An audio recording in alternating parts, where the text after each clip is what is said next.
Building downtown. Building downtown. Hey, this is The Building Downtown. You can follow us on social media at The Building DT. You can follow and subscribe to the show on YouTube, Spotify, iTunes, Google Play, wherever you get your podcasts from. And today we got an interesting guest coming in. KOTD Grand Prix, but not a battler, not a host, not a captain. He's a guy that you don't see much of, but you see a lot of his work. He's known as the GOAT, the God, my favorite cunt and yours, Steve Finch. How's it going today, my man? What a fucking intro. Thank you, man. I'm glad you can appreciate it. I didn't know how that one was going to go, but from talking to you so much lately, I assumed it's safe to say that word. It's actually one of my favorite words. Amy can testify to that. It's pretty popular this way. So for those listeners that don't know, all those neat, crisp KOTD graphics you've seen over the years, this is the man responsible for this shit. The Chubbs McForty funny memes that you see, this is the man responsible for a lot of them. He's a guy, like I said, behind the scenes. And my first question is, you're in Australia. How the fuck did you hook up with King of the Dot in Toronto? Persistence, I guess. On your part or their part? Mine. Like, see, I've been into battle rap for a long time, like early 90s. So when I found myself in the 2000s and no one to talk about battle rap with, and it wasn't until probably maybe 5 or 6 years ago when I realized they had a social media presence, particularly Facebook. So I joined that just with the absolute need to discuss this fucking great passion of my life. One of my mates are really into it. I mean, they can appreciate it here and there, but you know, I follow this shit, so it's, you know. And then getting to work with them was just by kind of just showing my work and fucking, you know, showing I can do shit like this, and people were just saying, "Bro, why haven't they fucking hired you yet?" And then when Jesse stepped down and said, "Bro, you want the spot?" So I took that. So were you working with any battle leagues over in Australia? 100 Outs was one over there, right? Are there other leagues over there? Like, what's the scene like? One Outs is in Auckland, New Zealand, and I've done a bit of work for Real Talk, which is up in Brisbane. Okay, so that was before KOTD? No, all after. KOTD was my first real kind of... actually, no, I tell a lie. I think I did some stuff for Battle of the Zay first, and then King of the Dot. Oh, Dirtbag Dance League. Yeah, yep. Okay, so who did you reach out to get to? You said so persistent. Did you go straight to organic? Did you just contact like King of the Dot themselves, or just talk back? I was just kind of making like you know, kind of mock up shit and like, you know, fucking Hillary versus fucking Trump, fucking, you know, do a little graphic with the King of the Dot, like, just things like that. But just showing I could, you know, I can do this. So obviously, I mean, you didn't just come up with this talent overnight. It's just over like a year or two, just posting there and fucking about, posting memes and photoshopping shit. And then Jesse stepped down, and he was the one who kind of reached out and went, "Bro, fucking, you know, see if you could work for us." And I started doing a few joints. I think they got me on the end of, he had already designed it, but I just kind of finished up on Blackout 6, I believe.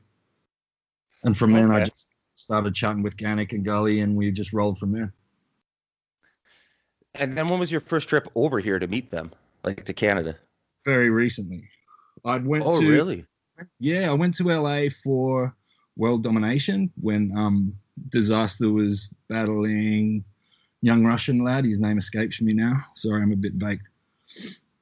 What's his name? Oxymiron, that's right. And so that was the first time I actually met them. I went over for that gig in LA, and then I went over to Canada to stay with Gannick for a few months, and that was last year, probably about a year ago. Holy shit. So I take it your day job is graphic design or artwork of some sort? Yeah, no, I work. Okay. I just fucking freelance design. Okay. So the process, I assume you're working with people that are somewhat local, so you're in the same room. You know, not being in the same room with organic or the staff leading up to this, what's the process like when you're coming up with the images?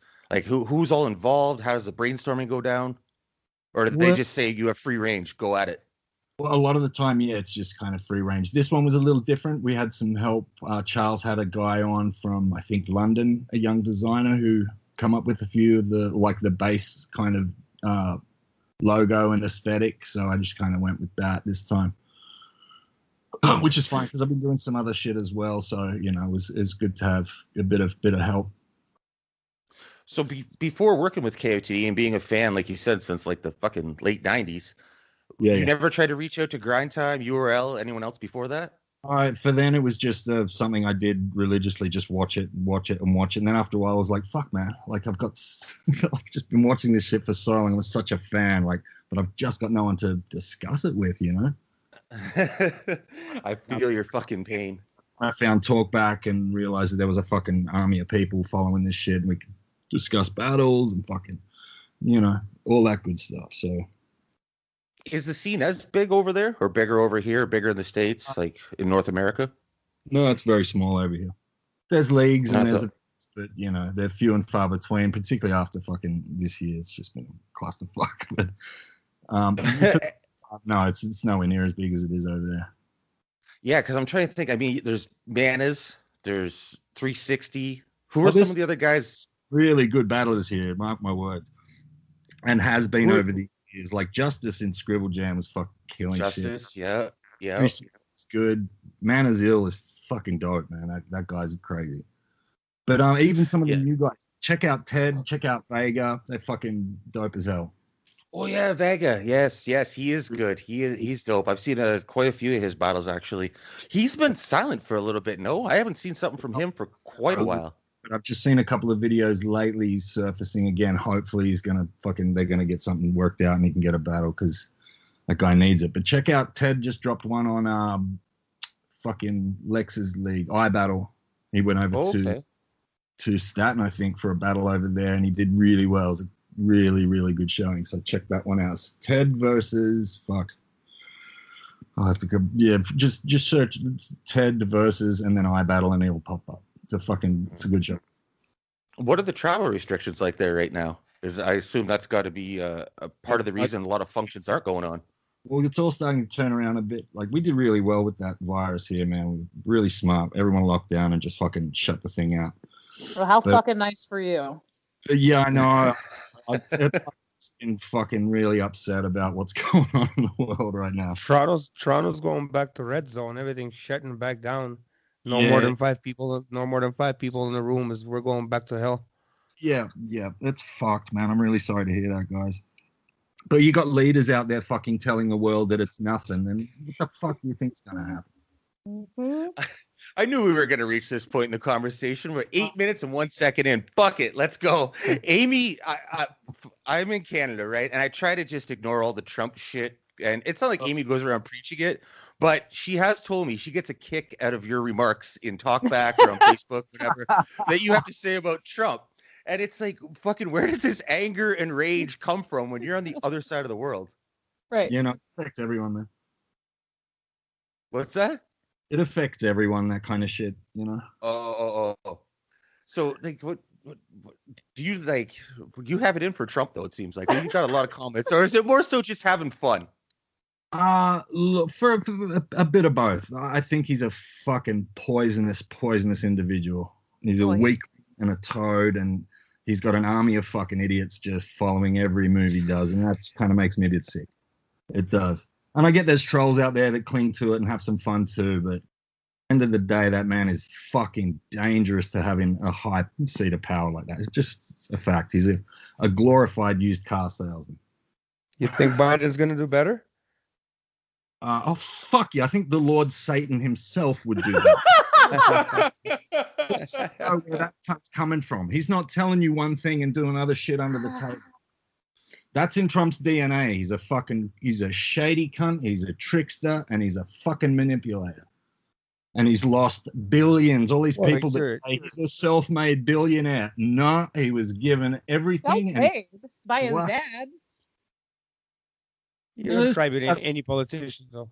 Sorry? You're describing pretty much any politician, though. A lot of them, yeah, but he's just not a politician. There's not a politician bone in his body. He's a businessman, that's for sure. He's a crooked businessman. Terrible one at that. Like, why? Fuck me. Do you pay attention to a lot of politics, or just that fucking circus is too much to ignore? Oh, it's too much to ignore, man. It's fucking entertaining daily. But my girlfriend her family's from there. She's like fucking New Yorker, so she's got family. We both got family and friends there. My best mate lives over there, so it's hard not to keep an eye on what the fucking shit show is bringing up this day and age. It's crazy, man. How the hell did you and someone from New York meet and then get married? Oh no, well, her dad and mum moved out here when they were kind of young hippies. Oh, okay. I thought this was but she's got you guys citizen. met when you're adults or some shit, and I was like, "Would you meet fucking Germany or some shit?" Well, it's funny. She's half German, half Jew, New Yorker, living in Australia. It's a very interesting mix. So, have you traveled to the States? Yeah, like, a few times. Yeah. Okay. So you're familiar with what's going on there. What places have you seen? I hang shit on the country a lot. There are a lot of idiots there, but I mean, I love the place. I love a lot of the people there. It's a really cool scene. But that's politics out. It's off the fucking chain at the minute. That's something that I've talked to Amy about and other American friends that I have. Like the picture that's painted of them living in Canada, it's like every white person is racist, every cop is racist, and they're fucking evil, and it's all bad. Yeah, fucking, yeah. Like Amy, other friends I have there, I'm like, I don't see a single trace of that in any of them. But the way it's portrayed to the rest of the world, they're they're just a living nightmare. Yeah, I get that too. It's a very skewed picture a lot of people get of that country. Yeah, Amy, you've been so quiet. No. What is there to say? no orange comments, no Cheeto Jesus comments, nothing. I mean, I think it's already been covered. I mean, he's a fucking shit stain on democracy. He's a malignant cancer on the fucking history of our country, and he's going to be a felon in the next few years, which is amazing. Who is? Trump. Oh, thank God. I thought You're an awful human being. I agree with all of that. He's a fucking scumbag. Democracy is a myth. What? Here we go. Yeah, conspiracy theorist Kirill. You're out there.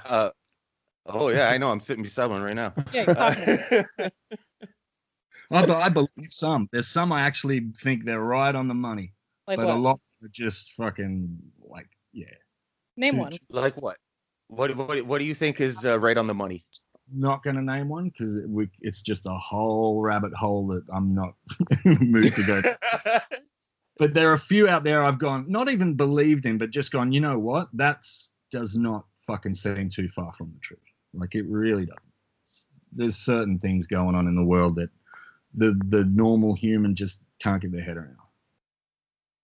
Right. But some shit just right in your face. Everybody watches it and they can't accept it, right? Well, UFOs, for one, I think there's some shit going on that, we're not fully on the level with yet. You believe in UFOs, aliens? God, yeah. If you think we're the only thing in this universe, you got your head screwed on wrong. Oh, yeah. There's way too many idiots out there to be telling everybody what's really going on without creating fucking mass panic. Right. Mm-hmm. Exactly. Well, if you tell people tomorrow that Jesus is not real, there's going to be a big panic. For sure. Well, imagine that. Vatican's going to lose so much money that will never happen. Yeah. Is religion big over there in Australia? No, not really. I mean, it's you have an atheist president, right, or something like that. Well, I think they're all starting to kind of lean that way. I mean, when you get into your 40s and you're still believing in these made-up figures from like heavily altered texts passed down by fucking trippers in the desert, like. Come on, man. I knew this would be my favorite show we've ever done. I'm just going to listen to you talk all night. Go ahead. Carry on. You're good. But I mean, you got to reach a stage where you go, how much of this is real and how much of it's just fucking made up. Well, I mean, it's a good guideline to live by, right? Like, don't kill, don't steal, don't do shit like that. But you should always take that. There's some really positive things you can take from it, but sometimes people go overboard, right? That as the absolute wheel, and that's I think that's a little off. And I'm not going to shit on people who, even though I do sometime in jest, if that's what you believe in, that's fine. If you're not hurting people, fantastic. But I think it helps you live, right? It's a fact. Religion has caused more death and destruction on this planet than any fucking thing else. Oh, definitely. And I think it's still a big poison in today's society. And those people are fucking, like Ricky Gervais says, they're fucking weighing the train down. It's like, wake the fuck up a little bit. But anyway, yeah, into the religion, as you can tell. For one of those great radio transitions from religion and Trump into the King of the Dot Grand Prix. Yeah, I know. Let's talk shop. Yes. The Grand Prix. Obviously, you fucking battle rap fan for fucking decades. If you pay attention, you know what's going on. You know who's who. What are some of your highlights so far from this Grand Prix? Dude, I'm loving it. I think it's been great. I've not fully on board with a few judges' decisions, as some people will know, but I think Hayes is doing really well. He's one to watch. Agreed for sure. As much as I love Disaster as a battle, I think he's shouldn't be in there. But that's I think, honestly thought I beat him. I thought Frack took him as well, but that's just neither here nor there. It's going to be looking forward to seeing Lou versus Alias as well. That's going to be a fucking belter. Yeah, actually, we're looking at having Alias on next week. He's been like our biggest critic. He's in talkback, but not in a bad way. It's actually pretty funny. He's like, the other day, he's like, you really got to do some of these titles, fam. And a few weeks ago, he was like, these fucking pitches are terrible or something like that. And just, Ox said something to him like, yo, they're cool, this and that. But actually, I was talking to you about the images. Have you got a chance to look at any of this fine fucking artwork? It is fucking terrible. It probably makes you throw up. No, I haven't really checked much out, but if you need a hand with any of that stuff in future, we should chat. Oh, wow. Okay. Might have to take you up on that at some point. We have a conversation. Yeah, man, it's fun. It's difficult too because Amy and I covered combat sports for almost a decade, working under the same umbrella, right? So it was all, for as much as you could, exclusive content. And we had photographers or people that, they had a camera and they got a photography media credential, so they're photographers, taking pictures and stuff that we could use. Well, with this, I'm like, I have nothing original. I'm like, maybe I'll just start sourcing things rather than, looking like shit that's less than MySpace. Right. It's tricky. You said, something about combat sports. Are you a combat sports fan? Absolutely, yeah. I have been since the start. Oh, shit. Israel Adesanya your new favorite or what? He's fantastic. Love watching that guy fight. He's phenomenal. Mm-hmm. How long you been a combat sports fan? Like you watch MMA, boxing, everything? Is there one more than the other? Boxing. My dad was he was a boxer. His father was an amateur boxer for a long time. So I've been into boxing for a long time. Ali is my fucking idol. And I watched the fucking first one. It was like this whole thing where they're going to find the best fighter in the world and all the different types of martial arts. You have the dude in the gi and the big fucking wrestler, and I just thought it was the best thing in the world. So I've been watching since that one. I watched that live on TV. I was fucking as a young teenager, and it flipped my lid. So love it. We found out like a month ago, guys, who Ox Dad is. Do you know anything about Ox Dad history? Who? Who's Ox? Ock baby. The host, King of the Dot. Oh, right. No. Have you been watching? I can understand why I made that mistake. He doesn't work for us. Yeah. Good save. Nice save, Steve. Good job. His dad used to be Manny Pacquiao's promoter. Manny Pacquiao. Yeah. Wow. But yeah, he used to be Pacquiao's promoter. Oh, is that right? Oh, Pacquiao. Before Bob Arum. That guy's fucking unreal. Wow. Yeah. I didn't know that. Yeah, neither did we. Direct told us to have him on and ask him about his dad. We did, and wow, that was something else. What half of that fucking episode? I didn't watch the whole thing, but I listened to the whole thing, but I will. Yeah, it was interesting to hear that connection. And Ox still trains to this day. Have you done any training in boxing, martial arts, anything like that in your life? For probably about a year, a bit over a year. But I had to give that. Boxing?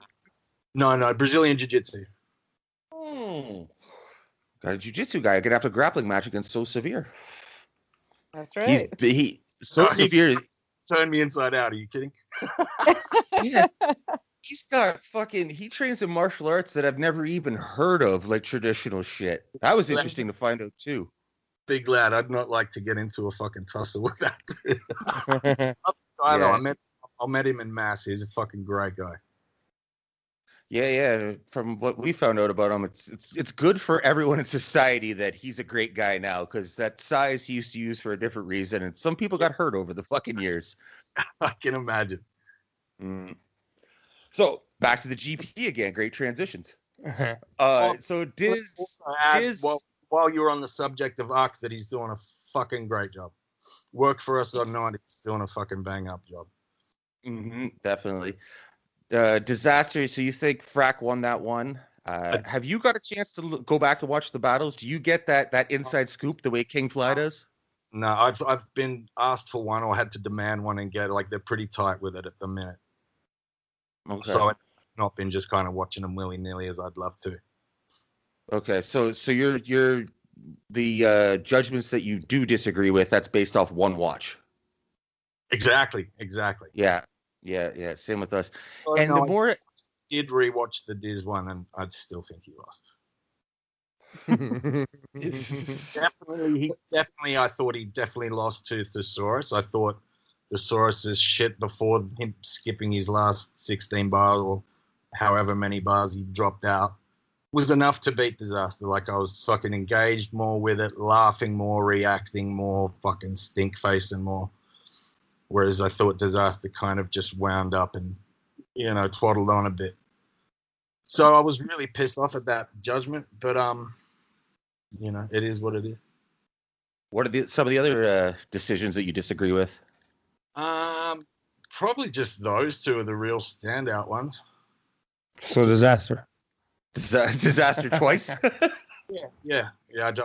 I think he's kind of, I mean, the second one against Thesaurus was technical, right? That was a close battle, and it was edged to Disaster because Thesaurus went that way too. Like, I get it, but I just didn't agree with it. Yeah, but the first one, I think everybody agrees that was the hiccup that we talked to Direct about it. It was a hiccup that maybe not necessarily had to happen, but it happened, and it's a growth moment, right? Yeah. And I'm not mad about any of it. I'm not fucking making shit posts or anything like that or pissing on anyone for winning. But yeah. As a fan, sorry, go ahead. No, you're good. What's been your favorite battle so far? The one or two that have stuck out to you? I thought Clone versus Hayes was really good. Yes. I really enjoyed that battle. There's fucking a lot of great moments there. I think they both fucking shined during this whole thing. Oh, man, that's a tough one.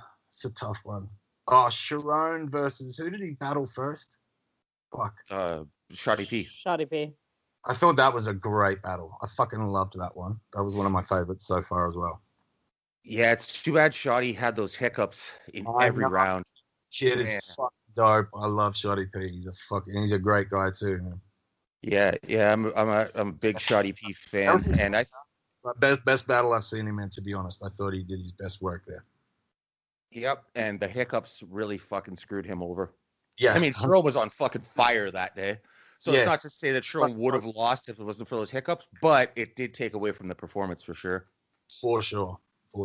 But yeah, that was hiccups aside, it was a fucking classic. What do you think of Marv versus Sharon? Great, excellent fucking battle, and I had money on that one for Sharon to win. But yeah, I wasn't mad. How much did you lose? I wasn't mad. I only 50, but I wasn't mad at it. I thought that was a really good battle. Yeah, that was a crazy battle. What did you think about Times pulling out the $50,000? That was hilarious. Yeah, you got to do that where there's no crowd. You can't pull that shit out in some cities with a crowd, 1,000 people or some shit. Fucking Detroit. They were. In Detroit. Shit's going missing. You might go missing. Yeah, you might go missing. No shit. Yeah. What are the crowds like at the during the like in the battle rap scene in Australia? Like you've been to KOTD event in Canada. Like it's a different thing. I haven't been in the States to a battle rap event, but I know there's a difference. I know there's a difference between URL crowd and KOTD crowd. What's it like over there? Okay, well I can't really comment on it. I've been to like one Australian event only. Okay. And it was pretty packed, but not like a fucking King of the Dot in Toronto event. Not that I've been to a fucking event in Canada either. Oh, you haven't been doing an event? You've just been here. Oh, the one I went to in Canada. Well, I went to one in Vancouver, just a very small one, over Van City side, and then we drove down into like Boston area for that one and around. Yeah. You drove from Vancouver to Boston? No. Oh, okay. Flew from Toronto to Vancouver and then drove down from Toronto to Boston. Oh, okay. I was gonna say, fuck, how long did that take? Yeah, no doubt. Yeah, that was a fucking interesting trip. Wow. That was like a 6, 7, 8 hour drive, something like that. So out in Vancouver, were you chilling with Lars Sparka? Yeah, indeed. So I'm assuming you probably smoked something that's probably pretty good. Oh yeah. I'm over there was smoking good things, man. That guy's the truth, by the way. Yeah, he's another one I'm looking at lining up to come on sometime in the future. He's good people. Yeah, good. Love it. Smoking good things. How's smoking in Australia? Wow, really? I would have thought the climate would allow you to grow some good shit. Dire straits at the moment. I can't even tell you. Is it super illegal? Okay, so here's the situation. My entire country, it's illegal. But the state I live in, which is the capital, and it's the smallest by far of all the states, is legal. So I can grow up to 4 plants in a household, and I can have, I think, up to 50 grams on me and not get in trouble. That's pretty much what we got going on here right now in Canada. Right. But that's only this tiny little state that's like that. And all our borders cut off. How come it's bad still if it's legal? You guys can't grow no good shit or what? Oh, at least in your little state, I mean. No, we got a great climate for growing weed. Really good. But at the moment, it's just not a lot happening. And there's no dispensaries. There's nothing like that. So you got to come visit, man. Shit's crazy out here. Dude, where? Toronto? Yes. It's insane. I got back from there a year ago, and I've got nothing but the highest praise for the weed up there. I mean, fucking books of menus, whatever you want. Names you never heard of. Oh, dude. It's fucking intense. Different kinds of fucking strains. I've just never had anything like it before. I've never been higher than I was when I was in Toronto. It was good before. Now it's just insane. Yeah. We did that Karma Cup thing. Just fucking hanging out, smoking just all different types. They're edible. And I thought I was going to have a stroke. My left side just fucking shut down. I couldn't. I was losing it, man. But yeah, I was just so goddamn baked. Have you ever heard of that or seen that? Well, it wasn't a video, but it was old as fuck too. And it's the off-duty cop that ate the weed brownies with his wife, and they fucking called 911. And he says to them on the 911 call, it's fucking hilarious. I'll send it to you. Funny. I think we're dying. Yeah, he's like, I think we're dying. And the 911 operator's laughing at him and trying to talk him through it. And then he goes, I think we're dead. And he's dead serious. Yeah, never from the story. He's never really even smoked weed in his life, and he went in with like a ton of fucking edibles to try weed for the first time. I can understand why I thought he was dying, because that would really kick you around. Yeah. What about are other drugs legal in Australia? Like I've heard, or like decriminalized or whatever. I've heard Oregon. I don't know if this is true or not. Amy, you could probably shed some light on this. They just decriminalized cocaine and heroin or some shit. They just decriminalized small amounts. Large amounts and dealing and growing and all that's still legal.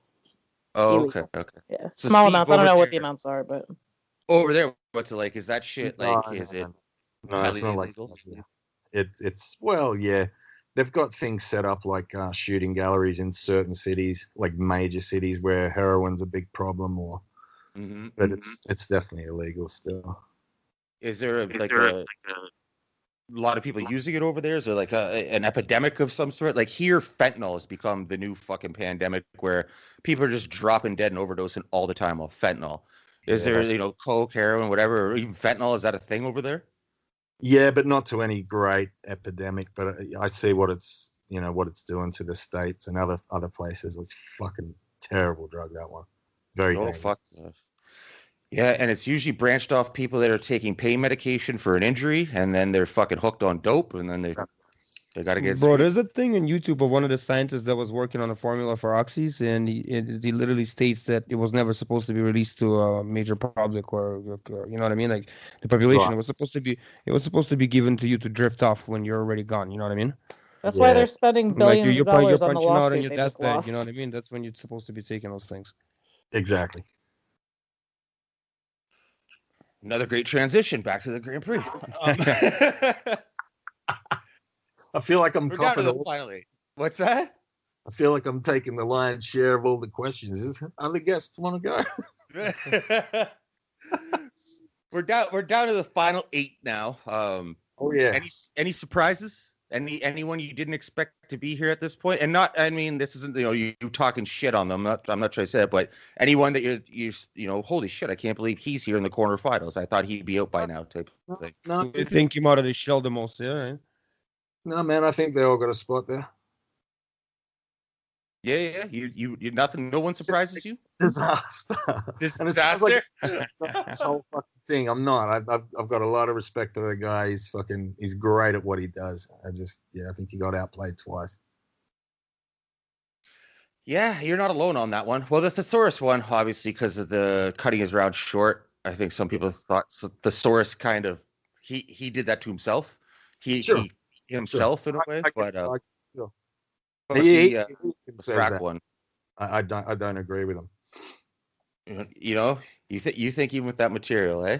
I'm not against that by any means. Who did you think won the Schroen versus Marv actually going in? Because that was razor close before the judge's decision was. That was just close to me as well. Like I thought Schroen was gonna fucking get in there and give him the business, but I know something about his style was a little different than the last two or something. Maybe he was rushing it just a touch. I can't even pinpoint it, but it was like it was definitely fucking as tight as it gets.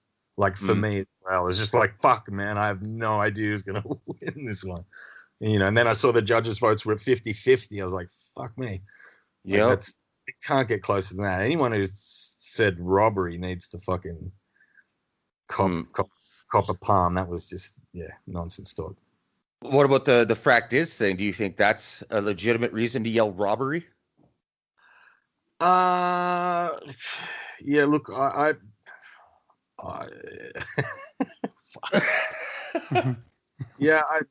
don't know why they voted this. I was sitting there going, they can't not give that to Frack, and then they all said disaster. I was like, okay, but then was the judges' vote heavily skewed towards Frack in that one? I can't remember.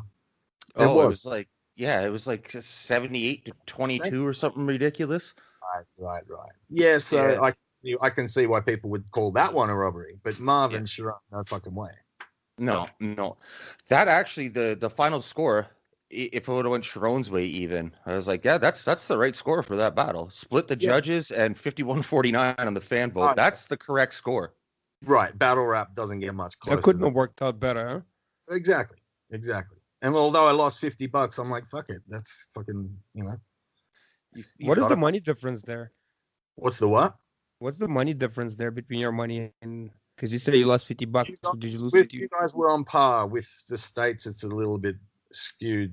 I think it's like I paid $50. It was a bit close to 80, like 76 or some shit. I see. So so like same as here. Yeah. $100 turns into like 70 American or some shit. When I moved over there for a bit, the currency was like fucking almost on point. Like it was $1 to $1.01 cent or some shit. Nice. When you moved here? Mm-hmm. No, when he was here. Oh, when you visited or moved? Oh, well, I was planning on staying a lot longer, but I ended up cutting it short. I was there for probably 3 months or so. Oh shit! Okay, I thought it was like a fucking week-long visit or some shit. So how long were you planning on staying? Well, open-ended.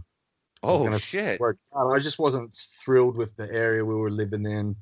Like the guys were all fucking amazing. I would live with them anywhere else in a fucking heartbeat. But it was just the area was kind of new, and the neighbors were fucking weird, and it was just brand new, so it wasn't built up. There was no garden, no lawns, no nothing. It was just very, a little depressing at times. Where were you living? What city? I was out Richmond Hill. Oh, yeah, you're in the concrete fucking jungle in Toronto. Yeah. Yeah. I see. So you got to visit some shit around here then, eh? You've been to dumpster ass Hamilton and places like that?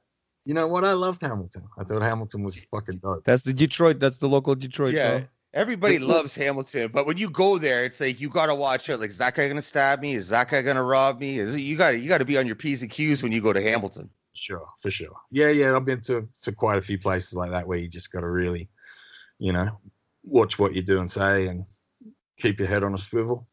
Mm-hmm. And as far as had a lot of character, fucking Chubbs down that way. We did this barbecue thing. It took me around to the sites. Fucking met up with Chrome. Just good people. Fucking, I had a blast there. I thought it was great. And what about tourist attractions? Did you go see Niagara Falls and CN Tower and all that bullshit? Hamilton actually could be pretty beautiful too. Yeah, you went to all that shit. I fucking hate when I have people come from out of province or out of country and they're like, yeah, I want to go to Niagara Falls. I'm like, it's fucking water falling over a cliff.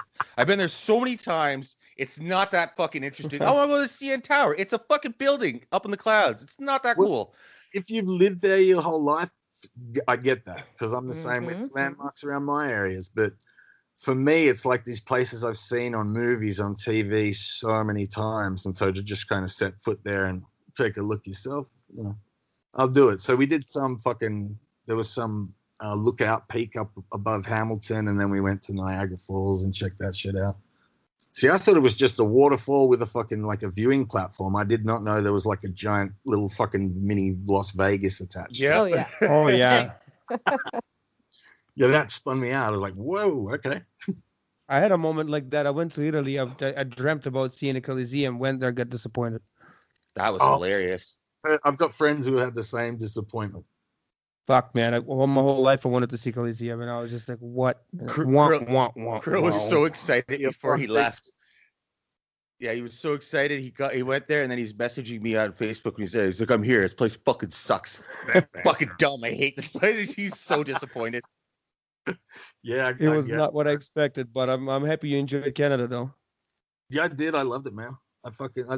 People over there are great. They're very similar to Australians, Yeah, there's definitely all kinds here though, man. And then you cross the border. Yep. To the fucking blazing dumpster.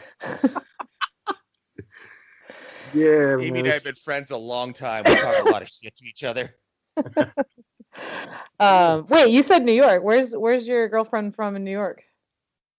Long Island, I think her parents grew up in. Oh, so kind of New York. Okay. Yeah. New York State. No, I feel you. I've lived in New York State and New York City. I was just curious. Yeah. Yeah, but she's got friends and family that live in the city there and all over the place. Have you done all the touristy New York City shit? I've never been to New York. Oh, you didn't come over here? Okay. What? Is she not like, we got to go visit? No, we drove through the state to get to Boston. Yeah. But that was it. We just like fucking shaved through it. We went nowhere near the city. That part of the state is beautiful, though, to drive through if you went through the northern part. Yeah, it was cool, man. It was a great drive. It was a hair-raising drive, but it was a good one. Why was it hair-raising?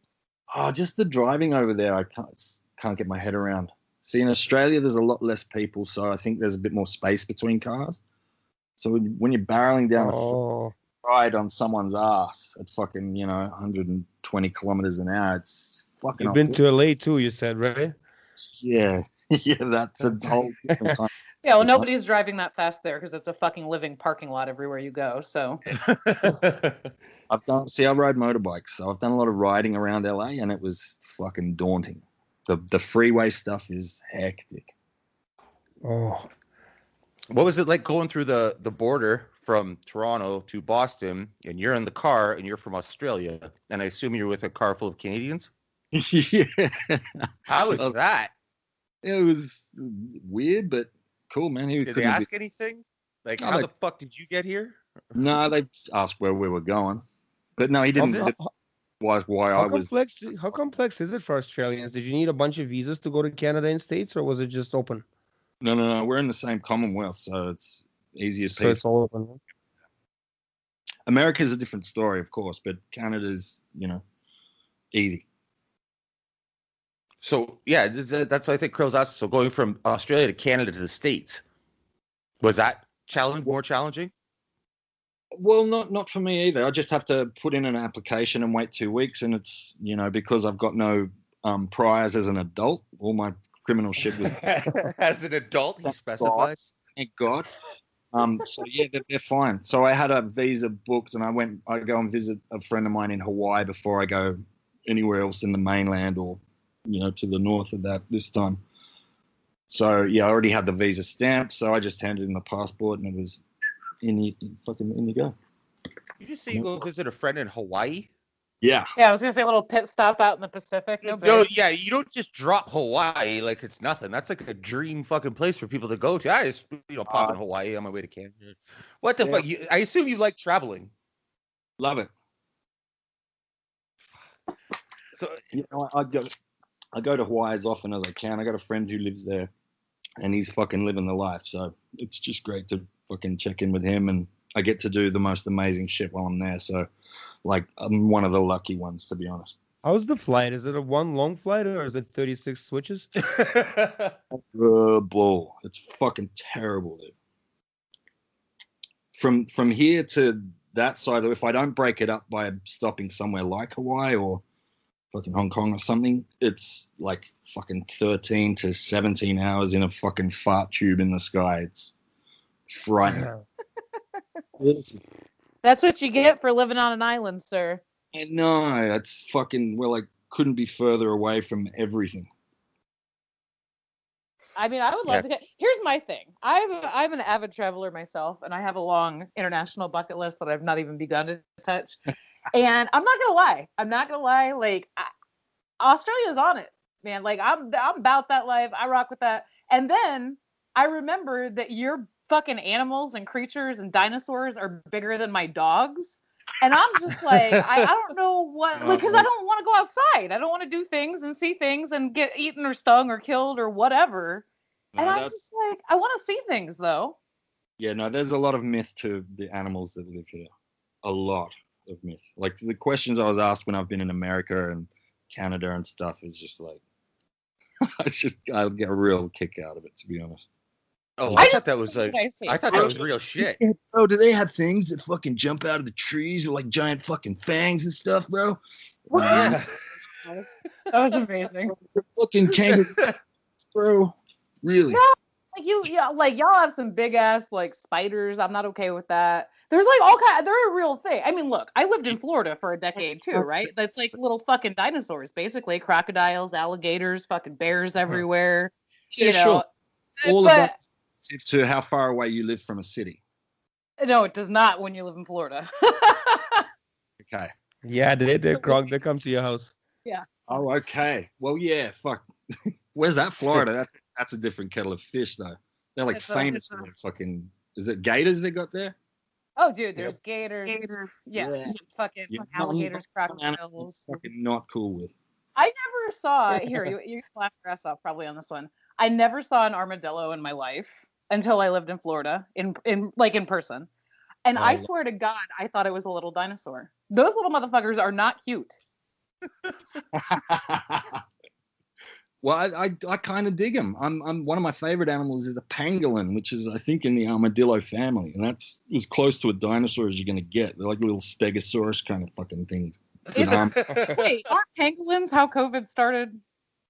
Yeah, well, they reckon it's pangolins and bats because those Chinese, God bless them, love to eat a couple of fucking strange things. I'm pretty sure they said it was pangolins, and so I would have never known what that even was had this whole last year not even happened. So I'm not on board with that being one of your favorites. But look up pangolins; they're fucking awesome little animals, man. Very, very cool. And like you say this, like, are they normal there? That's a great example. Like, is that a thing there?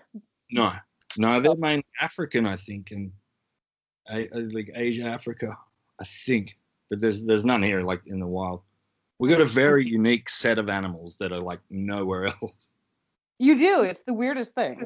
Yeah. It's an odd setup, but you don't see a lot of that. You really don't. The dangerous shit you find when you go right off the beaten path. What would be like if somebody did go right off the beaten path and run into some kind of fucking creature? What would be the most dangerous? Like, what would you not want to run into? Okay, well, we are known for, like, of all the creepy crawlies, snakes, spiders, ocean creatures, we do have, like, a lot that are on the list of the worst in the world. There's no doubt about that. The worst one is the irukandji, I think it's called, or the box jellyfish. And you get them way up the north end of the country, and they will put you in the ground quicker than anything else will. Like, they are fucking deadly. But the funnel web spiders are pretty nasty. The most dangerous thing, I think, where I live would probably be a king brown snake. But you don't see them a lot in the cities and the built-up areas. If you're out bush, though, yeah, you got to be real careful of those. So stay inside is what you're telling me. Is that? Did I understand that? Because that's how that sounded. I saw one was maybe 6 years ago, so not something you see a lot of if you live like in a built-up area. Okay, so wait. So let's backtrack a minute.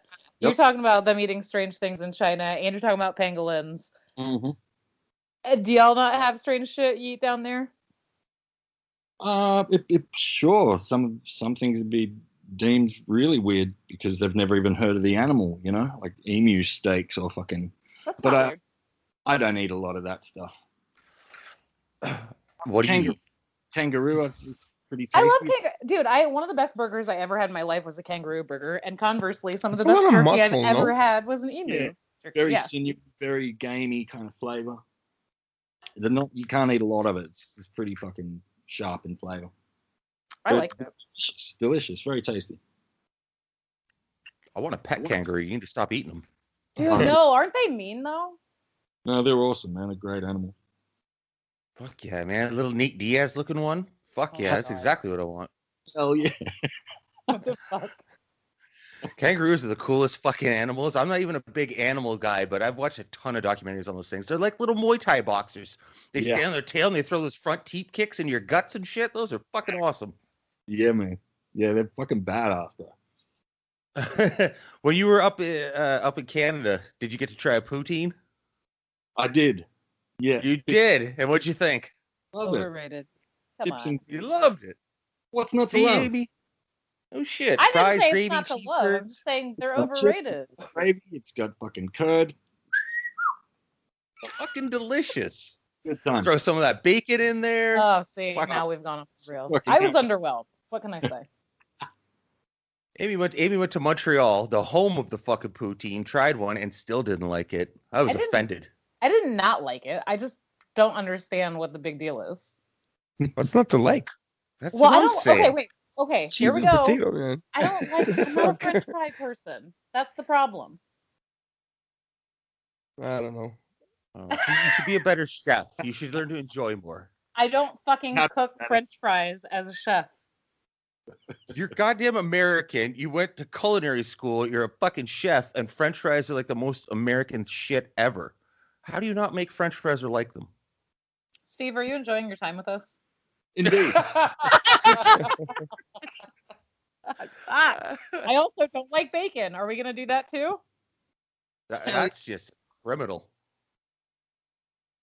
Who doesn't like bacon? Do you like bacon, Steve? Yeah, no, for sure. Exactly. Who doesn't like bacon? Yeah. Yeah, well. Time for another great radio transition. Back to the Grand Prix. Oh my God. We'll get it all in here at one point. But no, seriously, let's talk some battle rap shit for a bit. You've been a fan for a long time. Like you said, you were obviously a fan in the freestyle era, the off the top era, the over the beat freestyle, where it was basically, yo, check it, yo, check it. I said, and then like 4 words come out. Okay, first let's go way back there. Those freestyle days, the idea days, those days. Who were some of the guys that you became a fan of first? Idea for sure. Slug. All those guys fucking when they were showing up at Scribble Jam, Sage Francis. But also Freestyle Fellowship, those LA guys, watching them come up was fucking fascinating. They were doing amazing things. Are you a fan of sorry, go ahead. Freestyle Fridays, watching Jen fucking rip it up. That was really interesting. Yeah, but, Jen was dope. Brother Ali, fucking Slug. Standouts to me. So I take it it's safe to say that you're a fan of Atmosphere? Fuck yeah. Yeah, I love them. Yeah. That's a fucking rabbit hole though. If you just go on YouTube, if somebody doesn't know Atmosphere, you're like, just type in Atmosphere. Go listen to their music. Oh man, you might find some terrible shit, but there's a lot of good music. Exactly. It's the same with most shit, you know. You got to sift through the fucking to find the gems, you know. What about Bishop? Were you a fan of Bishop back then, or did you not know him till you started working with KOTD or watching KOTD? Yeah, the latter, I didn't know he was, you know, doing that. Yeah. And he's fucking cool. And he was a good guy too. It was good to meet him when I was out there. And then we had like the transfer came, probably around the grind time days, whatever, where it was more pre-written. You know your opponent, you know, more than 3 minutes before you fucking battle them type thing. Yeah. Are you a bigger fan of that compared to the old school off the top, yo, check it bullshit? Yeah, I definitely am a fan of newer style.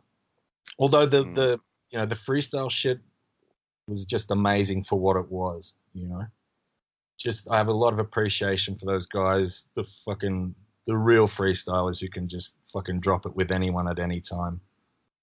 But, so I do prefer, you know, the having a bit of time to write shit out and get a really good performance going. I think that's where my heart is. And the grind time days. So you were a fan of that once it started, I take it, because you had an eye on the scene. Yep, watched it all the whole way through. Fucking loved it. And who are some of the guys that you first became a fan of in there? Like, you know, the Roans, the people that weren't necessarily a thing before that. Wow, fuck. There's just so many. Like, I'm just trying to think of all these battles. Like, I can't tell you how many of battles. Like, I watched it religiously for fucking, you know, since a lot of these leagues began. So, yeah. Look, Thesaurus was always ill to me. Immaculate Disaster. Fucking, yeah. All those guys. Holo fucking coming up. All of them. What about Mook? Mook just had a battle. He's one of the veterans. Yeah, great. Fucking phenomenal, man. Have you seen that yet? Just legendary. Lux, fucking, it's just the shit they can do with the words is just really impressive to me. Yeah, some of the grind time battles that stand out that like I still watch to this day. Iron Solomon versus Ness, Soulcon versus QP, the whole Scrabble thing. Killer, right? Oh my god, his closer was just a fucking one of the best. What did you that third think of the Soulcon and Disaster battle? What was your thoughts on that? Oh, I think the rounds were too short. Oh god. Nice. Yeah, it was fucking. That was a rough one. It was hard to digest. Yes, it was. I watched it once live, and that was it. That's enough. I couldn't watch the thing. I had to turn it on. It's the first time I've done that for one of those anticipated battles ever. I don't think I've ever done that before. Just gone, you know what, I can't. Well, I got to go outside for a bit. There's you know, Unlimited, sometimes it works out, and sometimes it definitely doesn't. That time it didn't. DNA versus Diz, the first time they battled, that was fucking crazy. That Unlimited one. Sure. That was really good. And there's been some others, but I mean, that was too much. Even if it's timed rounds and say you're getting into like 7-minute rounds or some shit, that's even too fucking much. Man, 3-minute a round, you should be able to make a 3-round, you know what I mean? 3-minute round should be memorable enough for you to go, whoa, right? Instead of having 45 minutes that's just going to overwhelm the fuck out of you. Yeah. Right? Like it's short attention span. If a battle can't be dished up to me in like 20 minutes, half an hour tops, I'm probably not going to stick with it for the whole thing, unless it's just fucking wall-to-wall haymakers, which they're usually not. No. Yeah, But that's too that's much. why a lot of those URL battles, God love them, I just can't sit there for fucking, then they rewind it and it's like, oh my God, it's like an hour and 20 minutes something. Like, fuck, I just don't have that much time in a day to sit there. Mm-hmm. And then the crowd interruptions too. They let them go on longer. I've noticed in URL than KOTD does. Yeah, and that it takes away from the enjoyment for me. It does, man. It really does. And also the noises too, pew pew pew and shit like that. I'm like, just let them fucking rap, man. That's trash. But anyway. So go ahead. Each to their own, I'm saying. Yeah. And there's battles too during this tournament, like Marv versus Sharon. I'm like, fuck, I wish that was like 3 minutes or 3-minute rounds each, just a little bit more material. Or like a Hayes and Clone, right? Give us another 30 seconds or something. Yeah, I hear what you're saying. That whole new time cutoff thing's throwing me. I disagree, man. I think their Hayes and Clone, that shit was just on point. You don't need to put nothing else in there. You wouldn't like more of that though? No, maybe in a different. I don't know. I wouldn't want that to keep going. I think that was right what it's supposed to be. Like that's the length I'm with. It's that's what I'm saying. It's not doesn't feel rushed. They got this shit out. I'm not used to the timekeeper stopping people rapping. That's what I'm not used to. We haven't seen that for a little while. Since Malathion days. Oh, the time god. Right. That guy is the man. No one knows time like him. Hell yeah. Except for the only time I think anyone ever did it better was when Ilmac and Thesaurus battled Manic and Spite. and Ilmac called his own time plus their time. That was brilliant. Dude, couldn't have been better. I mean, it's like, not to shit on those dudes. I don't know what they're doing now. I don't know where their battle rap careers went or whatever, but that was tough. That was a pace thing. They got fucking fucked. It was great. Yeah, that was probably the biggest body bag I've ever fucking seen. Yeah, that incredible. Was brutal. And then Manic got tough with Ilmac afterwards. Remember that shit? Stop. That was fucking hilarious. And Manic said to Thesaurus, fucking, this KOTD, and Thesaurus has the chain around his neck. He's like, I know, I'm the fucking champ. That was fucking hilarious. Yeah, that was just an ass whipping. We had Saint on a couple days ago, and he was talking. Pardon me? Yeah, saw that one. Oh, did you? Okay, cool. So he was saying about how because there's a big confusion going on about being the KOTD world champion. That's very fucking confusing, and we can't get a goddamn answer out of anyone. So last thing. Oh no, I'm not going to ask you. He's already like, nope. Yeah, I know that's above your pay grade. No. But Saint saying he's like, fuck Real Deal's chain. My chain's going to be better. It's going to be bigger. It's going to be worth more. And like it holds more prestige basically. And it's like, I'm so confused about this fucking world champion shit. Is there going to be 2 champions? Is it going to be a Canadian, USA, maybe whatever? And it is seriously fucking confusing. But the more we get these little bits out of people, I'm getting more curious about what's going on. Because what's going on with Real Deal's chain right now? Well, you're definitely asking the wrong person. I know. I'm just saying, like, with a lot of that stuff. Like that. Well, he also Saint also did make a comment about sticking with KOTD and talking to people about the future and things are about to be worldwide and he's going to have to travel more, but he wouldn't say anything else. Yeah, things are happening. But thanks, that's all. Steve. All right. Oh shit. I can't give anything away that I don't know if I'm supposed to or not, and I don't want you to know that much about the nuts and bolts of all of that shit. That's I'm just I'm just the make it look pretty guy. And it's not. This isn't trying to.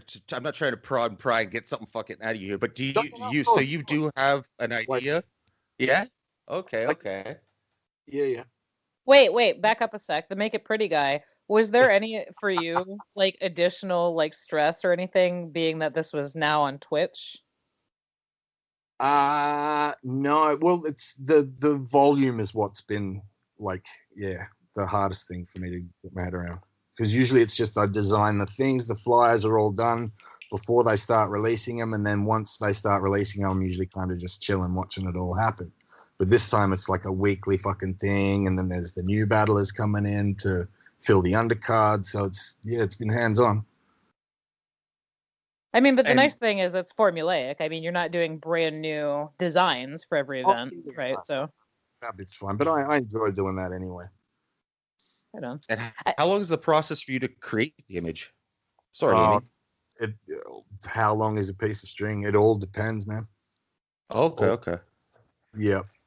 The main thing for me is wanting good photographic imagery. That's one thing that's not, widely prevalent in battle rap.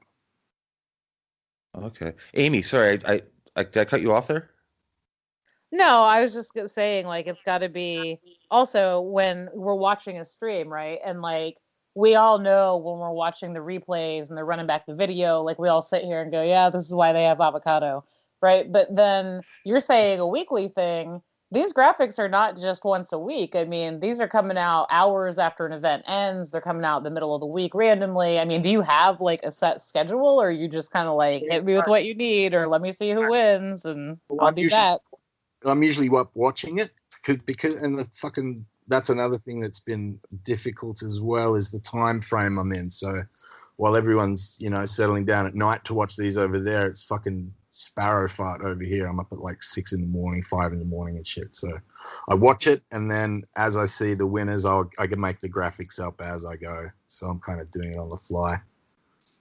And the color scheme for this tournament, how the hell did you come up with that? Kirill actually made a joke about, what do they call it, Kirill?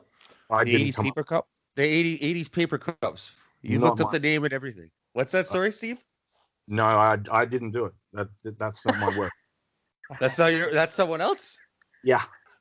That's the guy you were talking about earlier? Yes. Okay. Yeah. So are color schemes a big thing that go into this? Yeah, like when you're looking at something? For sure. Yeah. But I mean, it's not usually specific to something. Like, these are kind of region specific. So it's not usually, it's just whatever color looks good, or, I'll try and do blue and yellow if it's in LA, maybe reds if it's in Canada. Like, all depends on the vibe. Red mask kind of thing. And have you ever submitted something where it was just like a hard no and you thought like, this is the one? Yeah? 100 times. It happens all the time as a designer. Oh yeah? Even outside of KOTD? Part of the terrain. I mean, it doesn't happen a great deal, but of course it happens. And as far as something will look great, and then I'll show it to them, and they'll be like, crickets for a bit, and I'm like, oh fuck, I hate it. But and as far as freelance works, so is it a lot of working with the person, or just coming up with things and showing them things until they like it? Yeah, well, sometimes both. Sometimes I'll just nail it on turn one. Sometimes it'll be, I like this, but that's not cool, or I'm not fucking with that part. And then it's just kind of, toing and froing. Yep. That's what my experience with designers was. Usually a sketch and then change this, change that. Usually I ask not to go too far, you know what I mean? So the idea is presented, and then we just discuss it, right? That's how I usually work with designers. Yeah, it's part of the gig, It's rare where I think everything's just going to be first time. There's often toing and froing. But sometimes I've had clients that have just dragged it on for months, and then I realize there's 7 people looking at this thing and making new decisions and ideas, and it's just an ongoing fucking thing. So, but KTD have been fucking great to work with. So wait, this is probably a really annoying question actually, but I back in my old life before I was a chef, I was in marketing for a decade. And I was what? You were a chef, did you say? I'm a pastry chef, yes. Oh, nice, lovely. Yeah, that's why I'm so fat. So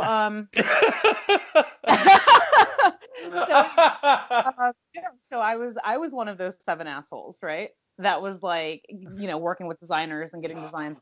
And this was an ongoing like conversation, debate, argument amongst clients and colleagues. I guess it depends on the designer. But for you, do you find it easier to be told 1,000 specifics and specs that need to be fit, or an abstract idea and a goal, and go for it, Steve, show us what you come up with? The latter usually works for me. Yeah. Yeah. Okay. I've always wanted to ask a designer I've never worked with this question, because I feel like that's how it ought to be. And the argument we always had was, well, how am I supposed to know what you want me to create if you don't tell me exactly what to create? And I was always like, if I could fucking tell you exactly what to create, I wouldn't need you. Well, that's the thing. So if they've got too many specifics or they've got too broad an idea in their head, it can be hard to get my head around. But my best work has come from, but if you give that designer, I guess, an open kind of field to do what they do, they can come up with something that's unexpected to them. So they might, it's the logo I was looking for and I didn't even know it type thing. You know what I mean? So it's definitely works for me to have a bit of a notion of where we're going, and I'll just flip some ideas and maybe throw 5 at a wall and see which one sticks. You know what I mean?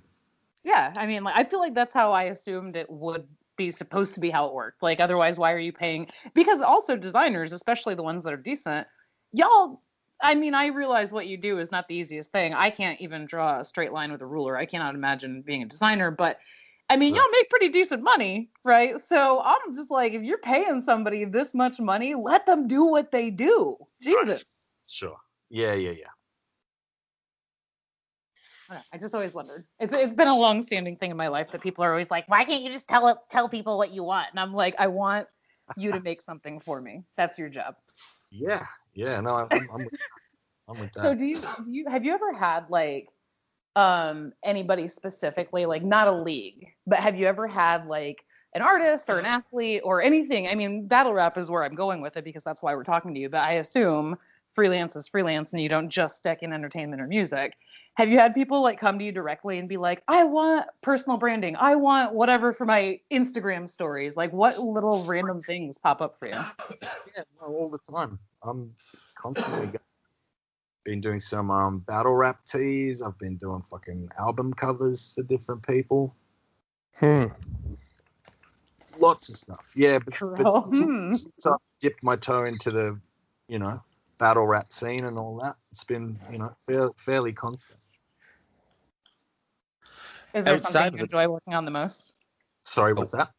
Is there something you enjoy working on the most? Like if all of your next 10 clients were all album covers or whatever, like would that make you happy? What do you like doing? Logo design and album covers are probably my 2 favorite, and probably what I get asked to do the most, I guess. So yeah, cool. I love doing that. And Chubb's McForty memes. I notice you get asked those a lot. See, that's just for pleasure. Get a lot of enjoyment having a giggle, just fucking, putting something up for someone to have a laugh at. Good times.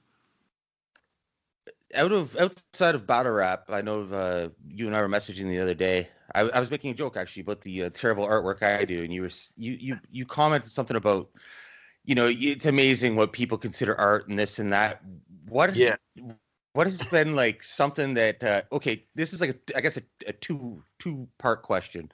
Mm-hmm. Something that you've done that is like outside of battle rap, something people really don't know about, that is like a nice piece of artwork or whatever it may be, or for like a bigger company. Also, the other end of it where it's like it's something that this company uses and they really like promote it, and you look at it and you're like, fuck, that's terrible. Even though you created it, but they love it. Right fucking question. Okay, so the first one would be a piece I did for my buddy in Hawaii, funnily enough. And see, he's a brown belt, and he trains under an ex-legend, like a guy who was in Pride, and his brother was a Pride champ for a bit, I think. His name's Egan Inui. His brother was... shit. Yes. Right. Okay. Yes, so yes. My buddy's instructor, like he trains him in private and stuff. And he commissioned me to do a piece for his dojo in Hawaii. And so I did a 12-foot high by 8-foot long giant banner piece of a samurai with his family crest on it, which they were just, and it's had legends like fucking Hoist Gracie and Chuck Liddell posing in front of it, and so that was like a real fucking that tickled me a lot. That is pretty cool. Yeah, Holy shit! I was like, fucking wow, that's cool. That's mine. It was really good. That is super fucking cool. Do you have a picture of it? Like, I do. To send me, later on in a few days or whatever when you got a second. Yeah, I'll send you a picture of fucking Hoist. I just want to see it. I'm not gonna go fucking post it all over the place, right? I just want to see this thing. That seems like something I need to put my eyes on. Not a problem. Yeah, I will. Awesome. Now the flip side of that question. Yeah, there's a lot. Sorry. Is there more examples of something that you're really proud of? That would probably be the main one. Okay.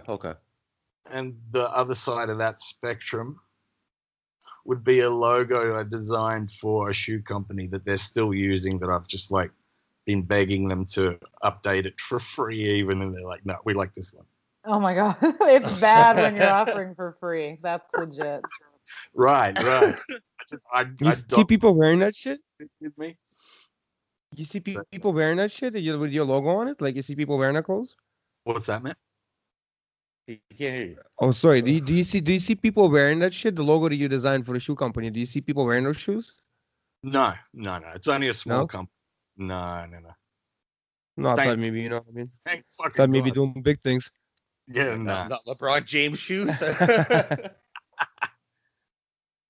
Because that is a terrible fucking logo. That LB23 all mashed in together. That is fucking horrible. Which one's that? LeBron James, his fucking shoes. It's like an L and a B and a 2 and a 3 all mashed in together. Yikes. Yeah, not nice. I mean, but I shouldn't say a goddamn thing, right? Yeah, that's super cool about the MMA shit. So before we let you get out of here, let's see if we can put you on the spot. Who's your prediction? We won't even say for the winner unless you want to go that far. Final 2 in the Grand Prix. Okay. Just give me 1 sec. I'm gonna have a look at the Final 8. The bracket. If you want to get real nuts, we can look at predictions from the final 8 down. But I was trying to let you off the hook. I'm not gonna do that. I don't want to hurt anyone's feelings. Wait, I do want to say though that I think my favorite part of all of this is how so many people are like, KOTD playing this for Diz. KOTD wants Diz to win. KOTD and the judges, and like you're like, man, it's Diz and it's fucking Diz again, and goddamn Diz. That's my favorite thing. I love it. Yeah, and I can vouch that that's not the truth. They're not fucking, giving him nothing. Oh no, I'm not. I'm not saying I believe that. I just like that's definitely a narrative, and like you're over here like fucking Diz fucked us twice already. And you did fucking hating on him too. I'm not. Like I've met him twice. He's a great dude, and he's a fucking one of the best in the world at it. Like you can't take that away from him. Yeah, a lot of fans too were pushing the narrative. Oh, KOTD just wants to set up Sharon versus Diz so bad. So as soon as Sharon lost, when we did the recap show, I was like, I guess that means Hayes is going to win, right? According to these fans that are pushing this bullshit narrative. Yeah, it's nonsense, man. Fans say the darndest things. I would love to see Hayes come out and be the dark horse that wins it all. But anyway, Steve, go ahead. Your brackets. Who did you say you had? No, I'm not saying I have Hayes winning it all. I'm saying I would love to see him be like the underdog nobody would have seen coming. Yeah, he's the one I got my money on, to be honest. And if not him, then one. Yeah, it's Hayes or Marv 1 for me.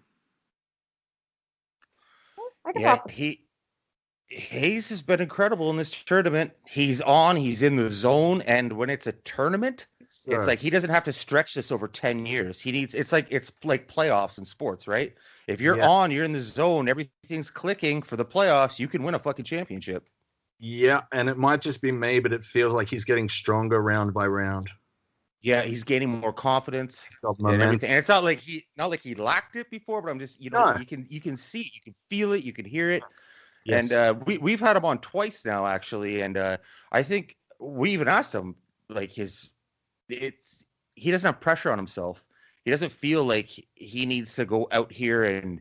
Because he's not so much an active battler like some of the people in it are right now. So he's what did he say, Amy? 50K got me off the couch, right? So he's like, I came out, I'm having some fun. I'm loving every minute of it, win or lose. And I think not putting that pressure on yourself is probably adding to his performances. Oh, I mean, but he's been all up in all the social. Even just today, he was in Talkback laughing. Is that like it's so funny to me that people are picking me over Diz, and I'm like, you better just stop for a minute, like. It is Diz. Yeah, make sure you're prepared, Hayes. Yeah, it's going to be a fucking belter. But Marv took out my favorite. See, Sharon was my favorite from the beginning to win it, and Marv pipped him. So I reckon it's either Marv or Hayes for the win. Although it could go either way, man. They're all showing out. Time's looking good. Saint's looking good. Yes, Saint has been looking very nice. Yeah, they're all got their spot in there. You know, I don't think any of them are really, stumbled their way in. Besides, fucking Disaster. Funnily enough. Meanwhile, Disaster is the only one that Saint thinks has anything for him. It's a fucking weird thing. Like, I can't get my head around it. It's not what I'd be saying, really. Going into this tournament, before the matchups were announced and it was just the rosters, in my opinion, it was like Diz is, he might be the strongest guy in here. Him and Thesaurus, I thought, were the strongest ones in it because, especially Thesaurus, he's used to this tournament format. I totally agree. But yeah, there's the Frac Diz thing, which was questionable. I think Thesaurus kind of screwed himself over, but like you said, and you're not alone with that opinion that the material he had before he cut his third round short was strong enough to still beat Diz. And it's crazy that Diz is in 2 questionable wins going into the quarterfinals. Right. Yeah, I think it's fucking weird as hell. But I know it's not staged. I know he's not been given any fucking passes other than the judges' decisions, man. It is what it is. And I can't judge it anyway because I wasn't there. I wasn't in the room. It didn't, that changes things when you're in the vicinity, I've noticed. He's proven himself to be good, right? So a lot of the times you work for your reputation and your reputation works for you, you know what I mean? So this time it just played out in his favor and you can't blame him because he's not the one who judged the shit. I don't blame him at all. Exactly. You're right. Right? So a win is a win, right? He just got lucky this time because that's what I'm saying. He wrote his reputation. Oh, dude, I got... Yep, fucking... Exactly. It's not even a knock on him. It's just I disagree with the judges' calls. That's all. If you could pick a judge or two, who would you put in there as a judge? Jeez. Fucking hell. Wow. Which is not to shit on any of them because everybody loves Ben. Shotty was hilarious. 6 Seconds is cool. So let me restate that and say if you could put anybody in there that we've not already seen in there judging. Wow. Fuck, I do not even know where to... Like, my mind's just going 1,000 different directions. Who's got bias? Who would be swinging bias for that person or that? Like, I really don't know who I could pick that would be totally fucking neutral. Jesus. Yeah, I don't know. I'll have to get back to you on that one. I'm a little surprised you didn't go right to Nameless. That's where most people go. Yep. Of course, the fucking 3.0 judging system. 4.9 judging system needs to be done on this fucking format. No, he's great. I loved his judging. Yeah, that's a good one, actually. I'll go with that. We had him on a long time ago, and he had just watched the very first event. And I remember I talked to him a little bit after that, and he was just like, I've got a family. I'm dead. And I was like, bro, like, especially after that first one, people are dying to hear what you, of all people, have to say about all this. And he was like, yeah, I know. And I was just like, you're killing me, Smalls. Like, he's watched some of it, but he's not. And like, I want him to want to be so super into it so he can be online and be like, well, let me actually tell y'all what somebody who knows what they're talking about thinks. But he's just not he's doing not into battle rap these days. He's into it, but like, he's married, he's got kids, he's got a full-time marketing job, he's got a lot going on, so. Sure. I get that. But that's really why. Good to hear, what he thought, or hear his breakdowns as well. All right, Steve. Anything else you guys want to get in before we let him go? No, I think we covered enough, man. I think we're good. This was a solid show. Yeah, and I think he'll be back very, very, very soon. Probably with some more planning. Caught him off guard tonight with like fucking an hour and a half's notice. Kicking people out of the house. Came through. Yeah, kicking cunts out is what he told me. I'll kick these cunts out and I'll put the kids in another room. See, that is how a guest Shows respect right there. I agree. Facts. No, we do appreciate your time, Steve, a Oh, whole lot. It's been good talking to you guys. Yeah, and we're gonna do this again a lot sooner than it's taken to get this one done. And is there anything you want to get out there for people to find you? Any sort of thing you're working on that's not KOTD related or Get whatever? some more work. You need some more work. Any plugs you want to get in? Nope, not promoting myself today. Just having a chat. Sounds good. Well, I could appreciate that. Well, thank you for your time. For Steve Finch, I do not need any extra work. I'm covered for now. For Steve Finch, Amy Barton, Kirill Kasatskiy, I'm Jay Kelly. This is the Building Downtown. We out. Peace. Thanks for having me. Peace.